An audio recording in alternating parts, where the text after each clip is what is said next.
సోచనతో పడే ఒక హిందీ యొక్క ఆడియోని ఈరోజు మనము తెలుగులో ట్రాన్స్లేట్ చేయబోతున్నాం మనం. ఓకే, నా పేరు సత్యనారాయణ కులకర్ణి, నేను సంగారెడ్డి నుంచి. హాయ్ ఫ్రెండ్స్, మీకు ఈరోజు ఒక ముఖ్యమైన విషయం చెప్పాలనుకుంటున్నాను. మీలో చాలా మందికి దీని గురించి సరైన అవగాహన లేక, సరిగా అర్థం చేసుకోలేక తప్పుగా భావిస్తున్నారు. అందుకే మిత్రులారా, మీరంతా ఈరోజు దయచేసి మనసు లగ్నం చేసి ఏకాగ్రతతో నేను చెప్పేది వినండి. అవకాశం ఉంటే పెన్ పేపర్ పట్టుకొని కూర్చోండి. మొబైల్స్ ని స్విచ్ ఆఫ్ కానీ సైలెంట్ మోడ్ లో కానీ పెట్టుకోవడం మర్చిపోకండి. ఎందుకంటే నేను చెప్పబోయే అంశాలు మీ జీవితంలో ఉన్న స్థాయి నుండి ఎదగడానికి ఎంతో ఉపయోగపడతాయి. కాబట్టి ఓకే ఫ్రెండ్స్, నా మొదటి ప్రశ్న, మీరు ఎప్పుడైనా ఆలోచించారా, ఒక వ్యక్తి ధనవంతుడిగా మరో వ్యక్తి పేదవాడిగా ఎందుకుంటారు? మీరు ఎప్పుడైనా ఆలోచించారా, ఒక వ్యక్తి కలలు నెరవేరుతాయి, మరో వ్యక్తి కలలు నెరవేరకుండా ఉంటాయి ఎందుకని? మీరు ఎప్పుడైనా ఆలోచించారా, ఒక వ్యక్తికి సమాజంలో గొప్ప గుర్తింపు లభిస్తుంది, పేరు ప్రఖ్యాతులు, సన్మానాలు, సత్కారాలు, అవార్డులు, రివార్డులు, ఇలా అన్ని అతనికి దొరుకుతాయి. అదే మరొక వ్యక్తికి ఇవేవి దక్కవు, అంటే సాధ్యపడవు. కానీ ఈ వ్యక్తి అన్ని పొందడానికి ఎన్నో రకాల ప్రయత్నాలు చేస్తూనే ఉంటాడు. మీరు ఎప్పుడైనా ఆలోచించారా, ఒక వ్యక్తి దగ్గర ఫుల్గా సరిపడేంత సమయం అంటే టైం ఉంటుంది. ఎంత టైం అంటే తను సంపాదించిన డబ్బంతా జల్సాగా ఖర్చు పెట్టుకొని ఎంజాయ్ చేయగలిగినంత. అదే మరొక వ్యక్తి తనకున్న పూర్తి సమయాన్ని కొంచెం డబ్బు కోసం ఖర్చు అయిపోతుంది. అంతేకాదు జీవితాన్ని ఎంతో కష్టంగా, భారంగా కొనసాగిస్తూ ఉంటాడు. మీరు ఎప్పుడైనా ఆలోచించారా, ఒక కుటుంబంలోని యజమాని చనిపోతే వాళ్ళ ఆర్థిక పరమైన అవసరాలు డిస్టర్బ్ అవుతూ ఉంటాయి, సమస్యలు కూడా తలెత్తూ ఉంటాయి. అదే మరో కుటుంబ పెద్ద చనిపోతే ఆ వ్యక్తి లేని లోటు పూడ్చలేము, అది ఎంతో బాధాకరమైంది. కానీ వారికి ఆర్థిక పరమైన ఇబ్బందులు కానీ సమస్యలు కానీ ఏవి ఉండవు. మీరు ఎప్పుడైనా ఆలోచించారా, ఒక వ్యక్తి తనకు ఇష్టమైనట్టు స్వేచ్ఛగా జీవించగలుగుతాడు. అదే మరొక వ్యక్తి జీవితాంతం రాజీ పడుతూ, కాంప్రమైజ్ అవుతూ బతుకుతూ ఉంటాడు. ఎందుకు ఇలా? మీరు ఎప్పుడైనా ఆలోచించారా, కొంతమంది డబ్బు కోసం కొంతమంది కోసం డబ్బు పనిచేస్తుంది, అదే మరికొంతమంది డబ్బు కోసం జీవితాంతం పనిచేయాల్సి వస్తుంది. ఫ్రెండ్స్, కంగారు పడకండి, చింతించకండి, ధైర్యంగా ఉండండి. ఈరోజు మీ అన్ని ప్రశ్నలకు, సవాళ్లకు సరైన సమాధానం దొరుకుతుంది. Please don't worry. నేను చెప్పే మాటల్ని ఏకాగ్రతతో అంటే కాన్సన్ట్రేషన్తో వినండి. వీలైతే రాసుకోండి, ఎందుకంటే మీ సందేహాలకు ఖచ్చితమైన సమాధానం లభిస్తాయి. నేను మీకు విషయం చెప్పాలనుకుంటున్నాను. పని చేయడం అనేది కలలను నెరవేర్చుకోవడానికి. ఎస్, ఖచ్చితంగా కలలను నెరవేర్చుకోవడానికి. అసలు కలలు అంటే ఏమిటి? What is the definition of dreams? కలలను ఖచ్చితమైన అర్థం ఏంటంటే అది ఒక గోల్, ఒక టార్గెట్, ఒక లక్ష్యం, ఒక విజయం, ఒక అవసరం, ఒక అవకాశం, ఒక సంతృప్తి, ఇలా అన్నింటికి కలలు, స్వప్నాలు, డ్రీమ్స్ అని అంటారు. ఓకే, డ్రీమ్స్ కి సంబంధించి మన ఎస్పి భార్గవి సార్ యొక్క 18 చాప్టర్లో ఒక ఆడియో చేశారు, అది వింటే ఇంకా క్లారిటీ వస్తుంది అన్నట్టు. అది స్వప్నం అంటే వర్తమానంలో సాధ్యం కానిది, సంభవం కానిది, దాని గురించి ఆలోచించడమే. ఎస్, కళ, డ్రీమ్ అంటే ఇదే ఫ్రెండ్స్. ఈరోజు ఈ సమయంలో, ఈ సందర్భంలో ఏదైనా అసాధ్యంగా, అసంభవంగా అనిపించేదిగా ఉంటుందో అంటే మన వల్ల చేయడం సాధ్యం కాదు అనేది అసంభవం, అసాధ్యం. ఒకవేళ అది అసంభవం అనుకుంటే అది ఎప్పటికీ సాధ్యం కాదు. అదే దాన్ని నేను సాధించగలుగుతాను అని దృఢ సంకల్పంతో అనుకుంటే ఈజీగా సాధ్యపడుతుంది. Yes, it is possible very easily. ఈ వర్తమానంలో, ఈ సందర్భంలో ఏదైనా అసంభవంగా అనిపిస్తుందో దాని గురించి ఎక్కువగా ఆలోచించాలి, కేవలం ఆలోచించాలి. ఎస్, అదే స్వప్నము, అదే డ్రీమ్, దాని గురించే ఆలోచించాలి. జనం ఆలోచించడం లేదు. అదే పెద్ద సమస్య. కేవలం ఆలోచిస్తే చాలు, అది మీ స్వప్నాన్ని సాకారం చేస్తుంది. 1962లో చంద్రునిపైకి వెళ్ళాలని జాన్ ఎఫ్ కెన్నడీ ఆలోచించారు. ఆ సమయంలో అలా చంద్రమండలం మీద అడుగుపెట్టడం అనేది అసంభవం.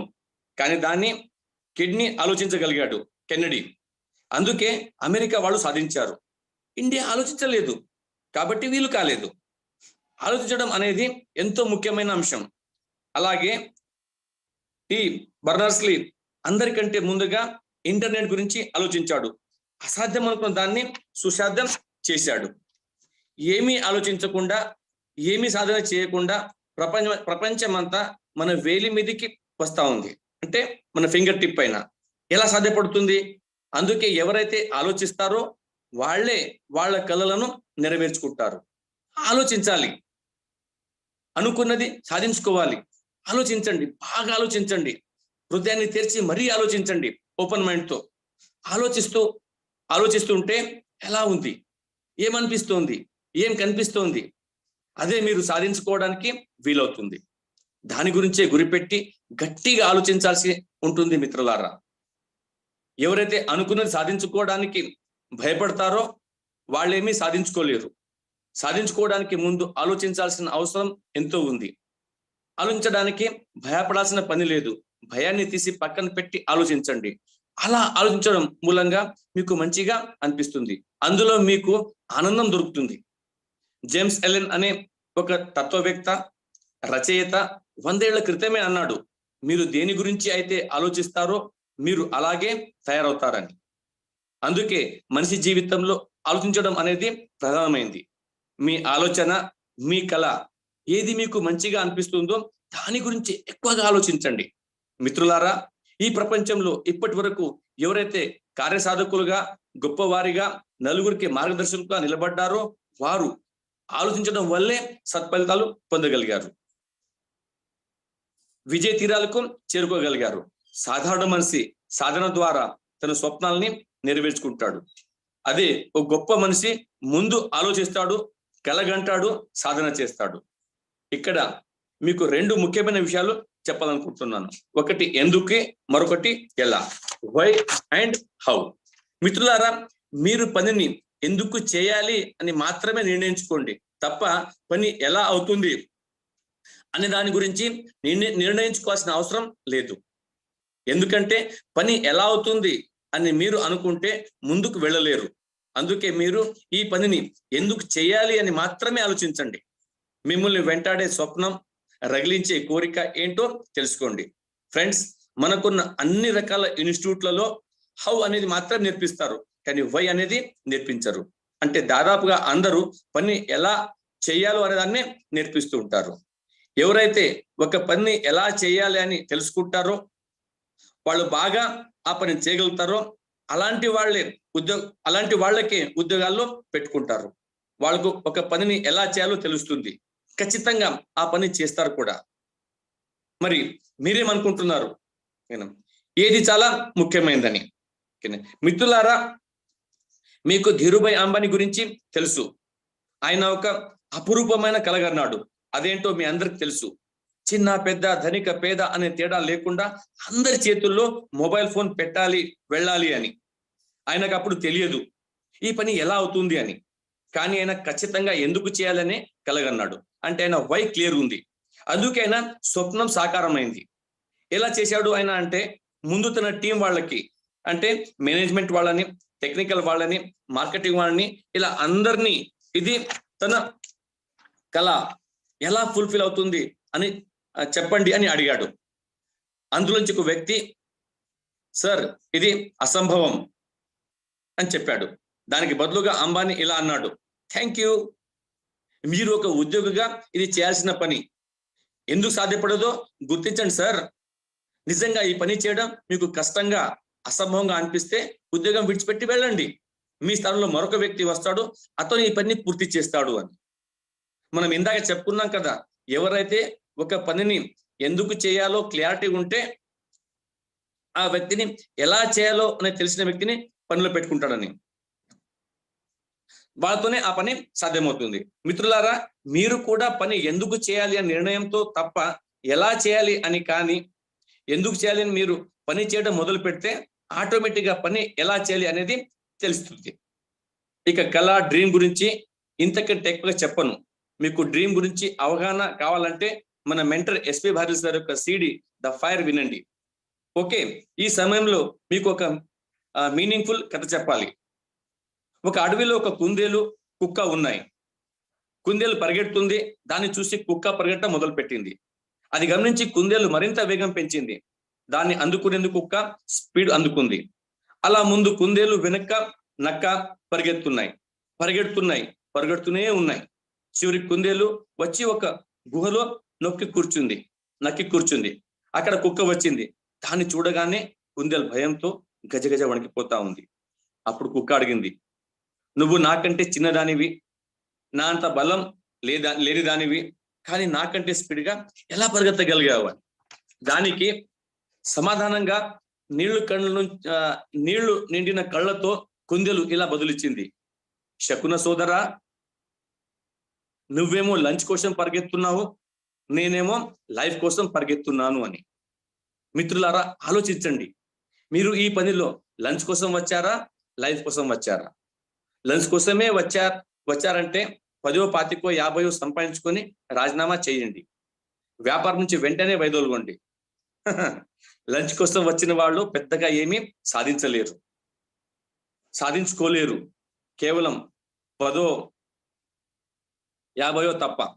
అలా కాకుండా లైఫ్ కోసం పరిగెత్తే వాళ్ళు స్థిరంగా ఉండి దృఢ సంకల్పంతో పరిగెడతారు. వాళ్ళని ఎవ్వరూ ఆపలేరు. నిశ్చలతో ఒకదాని మీద ఒకటి నిటారుసుగా నిలబడి నింగికేలా నిన్ను అందరికంటే ఎత్తులో అమాంతం నిలబెడతాయి. కుందేల్లో లైఫ్ కోసం ఆలోచించాలి. కుక్కల లంచ్ కోసం మాత్రమే కాదు.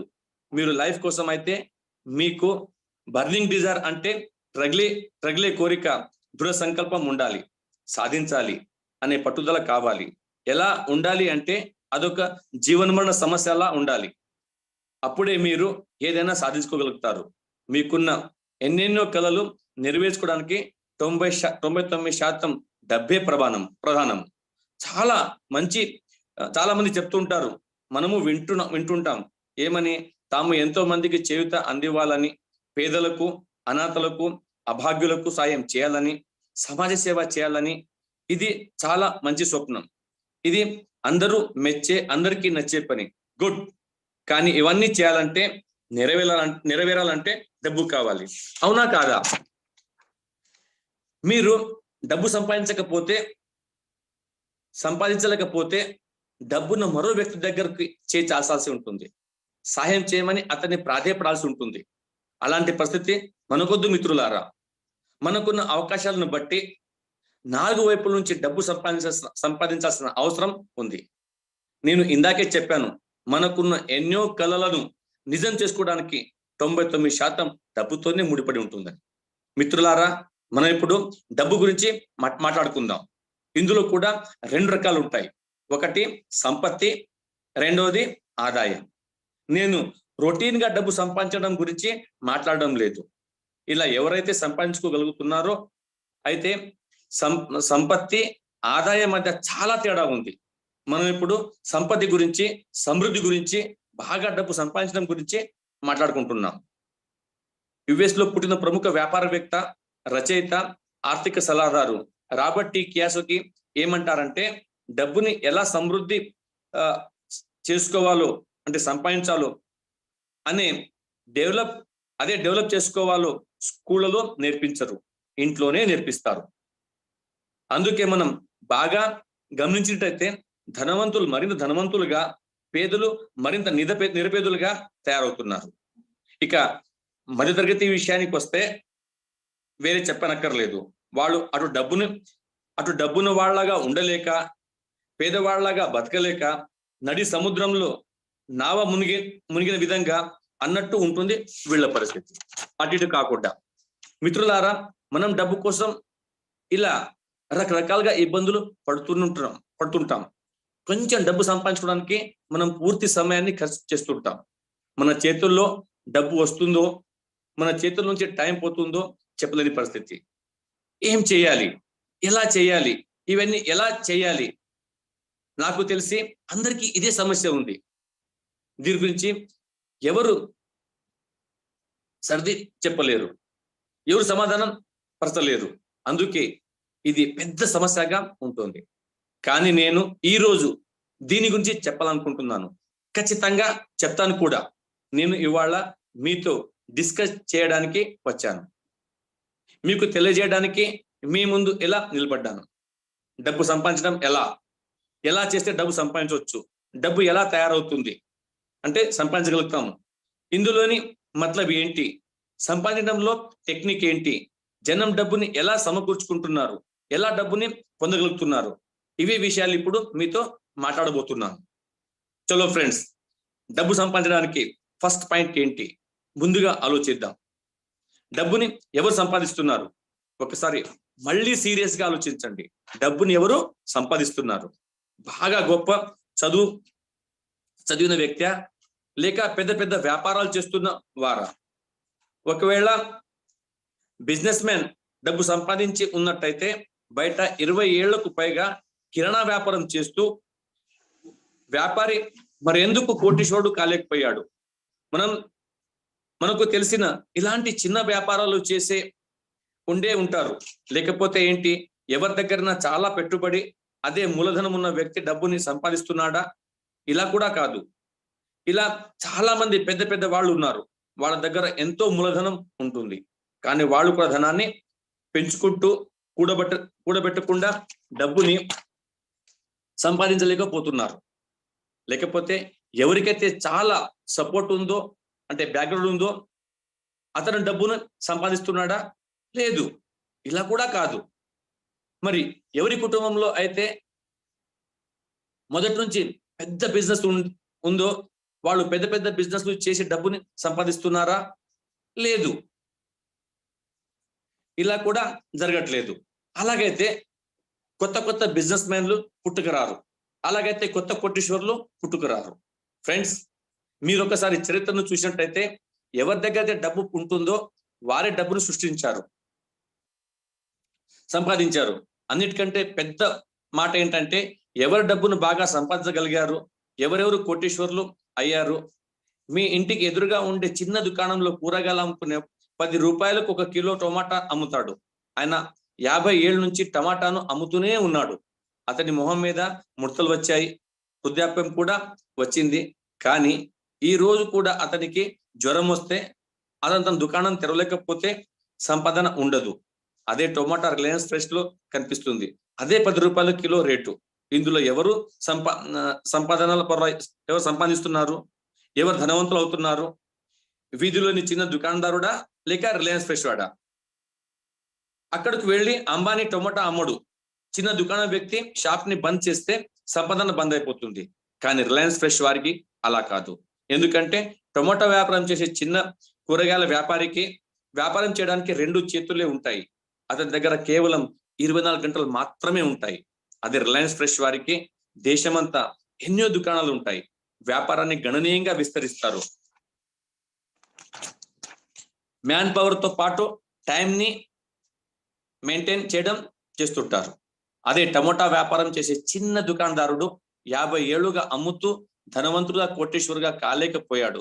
అదే రిలయన్స్ ఫ్రెష్ వారు ధనవంతులుగా ఎదిగిపోయారు. ఫ్రెండ్స్, ఇక్కడ టమాటా అమ్మడం వల్ల ఎవరు కోటీశ్వరులు అవుతాడు, ఎవరు కాదు అనే సబ్జెక్ట్ కాదు. ఏది చిన్న వ్యాపారం, ఏది పెద్ద వ్యాపారం అనేది కానే కాదు. చెప్పులు అమ్ముకునే వాడు చిన్న వ్యాపారం అని, జ్యువెలరీ అమ్ముకునేవాడు పెద్ద వ్యాపారం అని, టమాటో అమ్మేవాడు చిన్న వ్యాపారస్తులని, హెయిర్ కటింగ్ చేసే పని చిన్న పని అని, ఇక ఇంకొక వ్యాపారం చిన్నదా పెద్ద అనేది కానే కాదు. ఎవరైనా, ఏ వ్యక్తి అయినా ఏ పని చేయడం ద్వారా అయినా కోటీశ్వరుడుగా మారొచ్చు. ఇక్కడ ప్రశ్న ఏంటంటే, ప్రశ్న పనిది కాదు, పనిచేసే విధానాన్ని. ఓకేనా? ప్రశ్న ఏంటి, ఒక పని అతను ఎంత పద్ధతితో దీన్ని అనుసరించి చేస్తున్నారని. ప్రశ్న ఏ విషయాన్ని అంటే ఎవరెవరు పని చేస్తుంటారో వాళ్ళు ఎలాంటి పద్ధతుల్ని అనుసరిస్తున్నారో ఇది ప్రధానమైంది. అంతే తప్ప వస్తువుది కానే కాదు, అంటే ప్రొడక్ట్ కానే కాదు. మిత్రులారా, మీరు ముఖ్యంగా గమనించాల్సింది, తెలుసుకోవాల్సింది, అనుసరించాల్సిన పద్ధతిని. ఓకే, ఉదాహరణకు ఒక వ్యక్తి ఏళ్ల తరబడి హెయిర్ కటింగ్ చేస్తూ ఇప్పటికీ అప్పుడు ఎలా ఉన్నాడో ఇప్పుడు అలాగే ఉన్నాడు. అతనిలో పెద్దగా ఎలాంటి మార్పు రాలేదు, కానీ పని మాత్రం చేస్తూనే వెళ్తున్నాడు. అయినప్పటికీ కోటీశ్వరుడు కాలేదు. అదే ఒక బ్రాండెడ్ హెయిర్ కటింగ్ సెలూన్ ఉన్న వ్యక్తి జావేద్ హబీబ్ మొత్తం దేశంలో ఎన్నో హెయిర్ కటింగ్ షాపులు, బ్రాంచ్లు ప్రారంభించాడు. ఒక వెంట్రుక కట్ చేయడానికి 500 రూపాయలు తీసుకుంటాడు, అంటే వెంట్రుకలు కట్ చేయడానికి. అదే బ్రాండెడ్ హెయిర్ కటింగ్. సెలూన్ యజమాని 25 ఏళ్లుగా వ్యాపారం చేస్తున్నప్పటికీ అతను ఏనాడు ఒక వెంట్రుకను కూడా కట్ చేసి ఉండడు. అతను ఏం చేశాడు? తన వ్యాపారాన్ని శాఖలుగా విస్తరింప చేసుకున్నాడు. ఇక్కడ ప్రశ్న ఏంటంటే వ్యాపారాన్ని మల్టిప్లై అంటే శాఖలుగా విస్తరింప చేసుకోవడం. ఒక ప్రొఫెసర్ కోటీశ్వరుడు కాగలడా? లేదు. కానీ ఒక ప్రొఫెషన్ని ఏ విధంగా చేస్తాడు అనేది ఇక్కడ ముఖ్యం. ఒక హోమియోపతి క్లినిక్ గురించి చెప్పుకుంటే తక్కువ పెట్టుబడి మాత్రమే ఉంటుంది. అక్కడ పనిచేసే వాళ్ళు కూడా తక్కువ జీతానికి పనిచేస్తారు. అయితే కొన్ని హోమియోపతి క్లినిక్లను చూస్తే వాటి యజమాని హెలికాప్టర్లో తిరుగుతుంటారు. అలా తిరగడానికి కారణం అంటే అలా తిరగకూడదని కాదు, కానీ అలా ఎలా పని చేశారు, అతను ఏం చేశాడు, ఎలా అంతగా సంపాదించగలిగాడు? అతను కూడా అందరు చేసే మామూలుగా హోమియో వైద్యాన్ని కానీ అతను అధునాతమైన పద్ధతుల్ని అవలంబించాడు. వివిధ ప్రాంతాల్లో శాఖోపశాఖలుగా విస్తరింపజేశాడు. మీకు తెలిసే ఉంటుంది, మనం చిన్నప్పటి నుంచి సర్కస్ చూస్తూనే వచ్చాం. సర్కస్ అనేది ఎంతో జాగ్రత్తగా, జవాబుదారీతనంతో కష్టపడి పనిచేసే పని. యజమానికి ఎన్నెన్నో జంతువులను, పక్షులను, మనుషులను, జీవులను, మోటార్ బైక్స్ ని ఇలా తీసుకొని ఎన్నెన్నో సుదూర ప్రాంతాలకి తీసుకువెళ్ళి అక్కడ గుడారాలు వేసి సర్కస్ ని ప్రదర్శిస్తూ ఉంటారు. కానీ సర్కస్ కంపెనీ యజమాని ఏనాడు కోటీశ్వరుడు కాలేకపోయాడు. మరోవైపు చూస్తే సినిమా నిర్మాత రంగం చూడండి. నేను ప్రత్యేకించి చెప్పనక్కర్లేదు, సినిమాను తీసి నిర్మాణంలో ఎంతో మంది కోటీశ్వరులు అవుతున్నారు. ఏం చేశారు? ఎలా కోటీశ్వరులు అయ్యారు అంటే ఇక్కడ డూప్లికేషన్ ఉంది, అక్కడ సర్కస్ లో లేదు. పని చేస్తేనే డబ్బు, లేదంటే రాదు. కానీ ఫిలిం మేకింగ్, అదే సినిమా నిర్మాణం అలా కాదు. ఒక నిర్మాత 1-2 సంవత్సరాలు పనిచేసి ఒక సినిమా రూపొందిస్తే చాలు, అతనికి జీవితాంతం సినిమానే డబ్బు సంపాదించి పెడుతుంది. పని ఒకసారి మాత్రమే అవుతుంది, కానీ రిటర్న్స్ జీవితాంతం వస్తాయి. మీరు ఆలోచించగలరా? ఈ రోజుల్లో అధునాతనమైన కొత్త పద్ధతులు వచ్చాయి. ఒక సినిమా నిర్మించి రిలీజ్ చేస్తే అది నెలల తరబడి, సంవత్సరాల తరబడి సినిమా థియేటర్లో నడుస్తూనే ఉంటుంది. 100,000 ప్రింట్లు వేయించి దేశ విదేశాలు రిలీజ్ చేస్తారు నిర్మాత. ఒక సంవత్సరం అదే ఒక సినిమా తన పెట్టిన పెట్టుబడికి 1 వారం రోజులనే సంపాదిస్తారు. ఇదే పవర్ ఆఫ్ డూప్లికేషన్. టైం, అలాగే మ్యాన్ పవర్, అదే ఒక విధానం, ఒక సిస్టమ్. నిర్మాత సమయాన్ని, మనుషుల్ని విభజించి డబ్బు సంపాదించుకున్నాడు. అందుకే మీరు సమయాన్ని, మ్యాన్ పవర్ ని లివరేజ్ చేయాలి.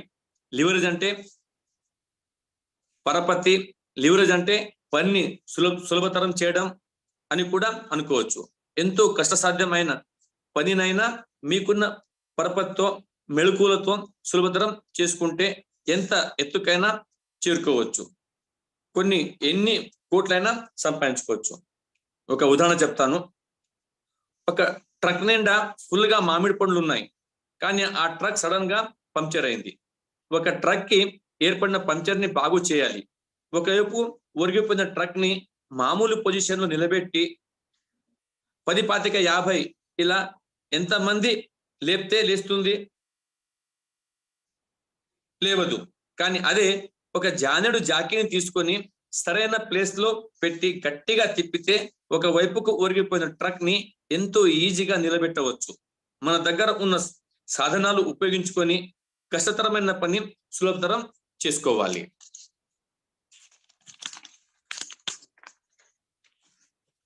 ఫ్రెండ్స్, మీరు నట్లు స్క్రూలు విప్పాలి అంటే 2 చేతులు పెట్టి ఎంతో కష్టపడితే చాలు, లేదా దాన్ని సులభతరం చేసుకొని ఒక సాధనం అనే స్క్రూ డ్రైవర్ తో సాయంతో చేసుకుంటే సరి. ఇలా డబ్బు సంపాదించడం కోసం కూడా కష్టపడకుండా పనిని సులభతరం చేసుకోవాలి. అదే ప్రధానమైన అంశం. ఎంతో కష్టపడి చాకిరీలా రే అయినా పగలైనా పని చేసుకుంటూ పోయినంత మాత్రాన ఫలితం ఉండదు, పైకం రాదు. అలా అని కష్టపడకుండా ఏదీ రాదు అనేది కూడా గుర్తుపెట్టుకోవాలి. కష్టపడే తత్వం అనేది ప్రతి మనిషికి అవసరమే, కానీ తత్వం ప్రాథమిక విధులేంటో తెలుసుకోగలగాలి. పనిని సులభతరం చేసుకోవడం అవసరం. అలాగే ఆ పద్ధతిని ముందు అర్థం చేసుకోవాల్సిన అవసరం ఉంది. కొంతమంది డబ్బు సంపాదించడానికి ఇందాక చెప్పినట్టు చాకరీ చేసినట్టు జీవితాంతం కష్టపడుతూ ఉంటారు, కానీ సంపాదించుకోలేకపోతారు. ఎప్పటికీ ఎవరైతే మీరు కష్టపడే పనిని సులభతరం అంటే ఈజీ చేసుకోలేకపోయి డబ్బుని సంపాదించలేరు. టైంని, మ్యాన్ పవర్ని ఈజీగా పనికి సమకూర్చుకోవాలి. అప్పుడే మీరు ఆదాయాన్ని పొందగలుగుతారు, అంటే డబ్బుని సంపాదించుకోగలుగుతారు. ఇదొక ఫిలాసఫీ, తత్వం అంతే. జేపాల్ గెట్టి అనే అమెరికన్ శాస్త్రవేత్త ఒక మాట చెప్పాడు: ఉద్యోగం చేయడం వల్ల గొప్ప ధనవంతులు కాలేరు, వ్యాపారం చేయడం ద్వారానే గొప్ప ధనవంతులు, కోటీశ్వరులు అవుతారని. ఎందుకంటే ఉద్యోగంలో డూప్లికేషన్ చేయలేం, పనిని విస్తృతపరచుకోలేం. అదే వ్యాపారంలో అయితే డూప్లికేషన్ చేసుకోవచ్చు. అంటే ప్రతిగా మరికొంతమందిని తయారు చేసుకోవడం అన్నమాట. ఒరిజినల్ కు నకలు అన్నమాట. మీరు ఒరిజినల్ అయితే అచ్చం మీలాగే మరో కొంతమందిని నకలు మీకు ప్రతిగా చేసుకోవచ్చు. వ్యాపారంలో బాగా సంపాదించుకోవచ్చు, గొప్ప ధనవంతులు అయిపోవచ్చు.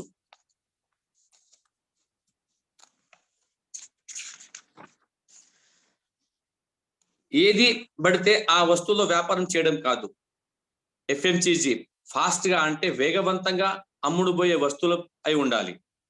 నీ ఫలితం నీకు మాత్రమే చెందకుండా ఆ లాభాల్ని వాళ్ళకు కూడా అందేలా ఉండాలంటే ఈ డూప్లికేషన్ ఎంతో అవసరం. అన్ని వ్యాపారాల్లో డబ్బుని సంపాదించుకోవచ్చా అంటే లేదు, అలా లేనే లేదు.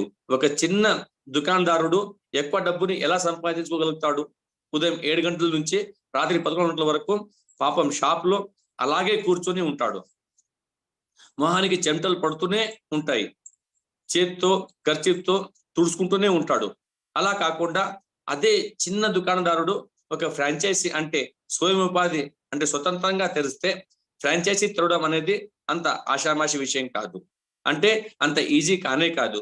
ఒక వ్యక్తి పెట్టుబడి పెట్టి ఒక ఇన్ఫ్రాస్ట్రక్చర్ ని అంటే మౌలిక సదుపాయాలని తయారు చేసుకోగలుగుతాడా లేదా? అదే నేను విషయం చెప్పదలుచుకున్నాను. ఫ్రెండ్స్, సగటున అంటే 80% మంది ఉద్యోగం, 15% మంది వ్యాపారం చేస్తున్నారు.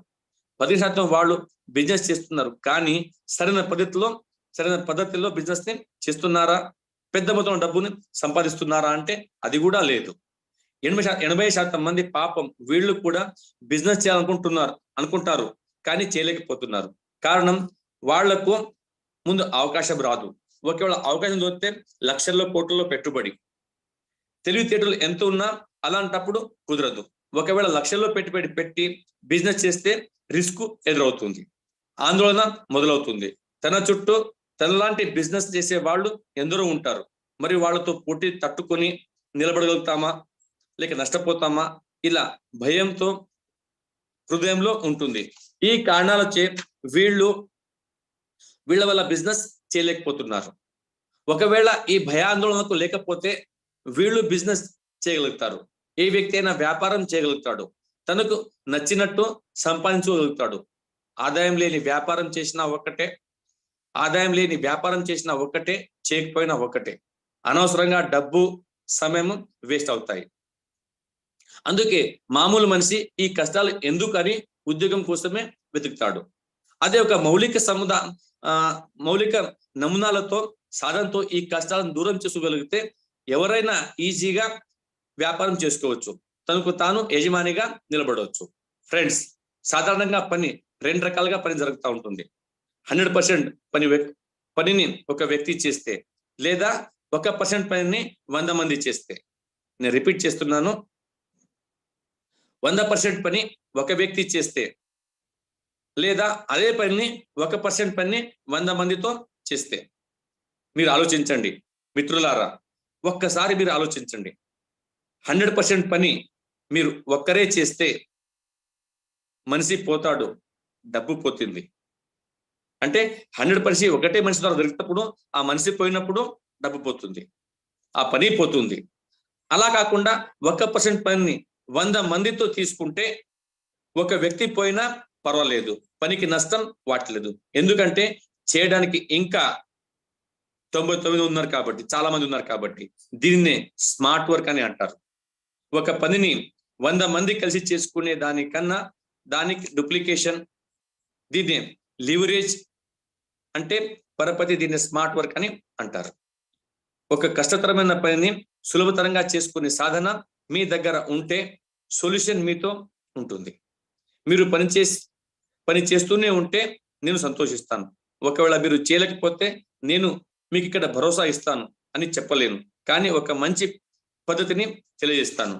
మీరు అనుకున్నది సాధించేలా, డబ్బు సంపాదించేలా ఒక దారి చూపిస్తాను. మీరెప్పుడు లోపల మనసులో అనుకుంటూ ఉంటారు, మాటలకేం బాగానే ఉన్నాయి, కానీ నేనేం చేయాలి, ఎలా చేయాలి, ఎలా సాధ్యమవుతుంది అని. అదే నేను చెప్తాను. మీ స్వప్నాలు అంటే మీ కలలు సాకారం కావడానికి, మీ కలలు నెరవేరడానికి ఒక చక్కటి మార్గం నేను మీకు చూపిస్తున్నాను. డూప్లికేషన్ అధునాతన పద్ధతి. అదేంటంటే ఇంటలెక్చువల్ డిస్ట్రాక్షన్ సిస్టమ్. దీన్ని తెలుగులో చెప్పాలంటే అదే మేధో విభజన వ్యవస్థ. Paul Zane Pilzer, America economist, అర్థశాస్త్రవేత్త, రచయిత, 2 సార్లు అమెరికన్ ప్రెసిడెంట్ కి కన్సల్టెంట్ గా ఆయన ఏం చెప్పారంటే 1980లో ఆర్థిక అవసరాలు, పెద్ద మొత్తంలో ఆదాయం ఉత్పత్తిదారుడి క్షేత్రంలో అంటే మ్యానుఫ్యాక్చర్ వాళ్ళ దగ్గరే ఉండేది. కానీ ఇప్పుడు మనం డిస్ట్రిబ్యూషన్ లో కాలు పెట్టాం. సమృద్ధి అనేది ఇంటలెక్చువల్ డిస్ట్రిబ్యూషన్ సిస్టమ్. తెలుగులో చెప్పాలంటే ఇది మేధో విభజన వ్యవస్థలో ఉంటుంది, అంటే నెట్వర్క్ మార్కెటింగ్ లో ఉంటుంది. ఇంటలెక్చువల్ డిస్ట్రిబ్యూషన్ సిస్టమ్ లో దీనికి మరో పేరు నెట్వర్క్ మార్కెటింగ్ అని. ఇది ఒక కొత్త పద్ధతి, ఒక కొత్త ఆలోచన, ఒక కొత్త దృష్టికోణం, విజన్. అసలు ఏమాత్రం భయపడాల్సిన పని లేదు. నెట్వర్క్ మార్కెటింగ్ అంటే ఏమిటి, దాన్ని ఎలా నిర్వహించవచ్చు, ఈ నెట్వర్క్ మార్కెటింగ్ ని ఎలా పనిచేస్తారు? ఫ్రెండ్స్, మీరేం ఆలోచిస్తున్నారో నాకు తెలియదు. మీ మెదడులో ఎలాంటి భావనలు కలుగుతున్నాయో అవి కూడా నాకు తెలియదు. ముందుగా భయపెట్టేవి, ఆందోళన కలిగించేవి ఏవైనా ఉంటే ముందుగా తీసి అవతల పడేయండి. ఇంటలెక్చువల్ డిస్ట్రిబ్యూషన్ అంటే భోక్తకు ఉత్పాదనలు అంటే కన్జ్యూమర్ కి సేవలను సంబంధించి నేర్పించడం. దానివల్ల అతనికి జీవితం అద్భుతంగా రూపొందించుకోవచ్చు, ఉపయోగపడుతుంది. అతని అస్తిత్వం గురించి అతనికి మొదటి తెలియదు. ఎవరికైతే మీరు ఈ ఉత్పాదనల గురించి, సేవల సంబంధించి తెలియజేస్తారో అంతకంటే ముందు ఆ ఉత్పాదనలు వాడి వాటి గురించి, సేవల గురించి క్షుణ్ణంగా తెలుసుకుని జీవితాన్ని సరికొత్తగా తీర్చిదిద్దుకునే అవకాశం ఉంటుంది. ఇదే నెట్వర్క్ మార్కెటింగ్. ఇంకా చెప్పాలంటే ఇది ఒక పైప్ లైన్ పద్ధతి. ఇది ఒక ఫ్రాంచైజీ అంటే స్వయం ఉపాధి అన్నమాట. ఇది ఒక ఇన్ఫ్రాస్ట్రక్చర్, మౌలిక నమూనా అవుతుంది. ఇది ఒక చిన్న దుకాణం అవుతుంది, ఒక షాప్ అవుతుంది. కానీ ఇప్పుడు సిస్టమ్ మారిపోయింది. పెద్ద పెట్టుబడులు అవసరం లేదు. ఈ షాపింగ్లు, వెబ్సైట్ షాపింగ్లు చేస్తున్నారు. ఎందుకు పెద్ద మాల్స్ కి డబ్బుని తగిలేయాలి? అక్కడ సిబ్బందికి, వాళ్ళ పెట్టుబడులకి, వాళ్ళ ఆదాయానికి, వాళ్ళ ఎలక్ట్రికల్ ఛార్జ్లకి, ఎయిర్ కండిషన్ ఛార్జ్లకి ఎందుకు భరించాలి?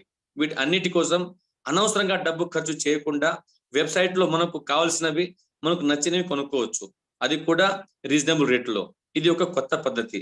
దీన్నే నెట్వర్క్ మార్కెటింగ్ అని సేల్ చేసే, అంటే డైరెక్ట్ సెల్లింగ్ చేసే పద్ధతి.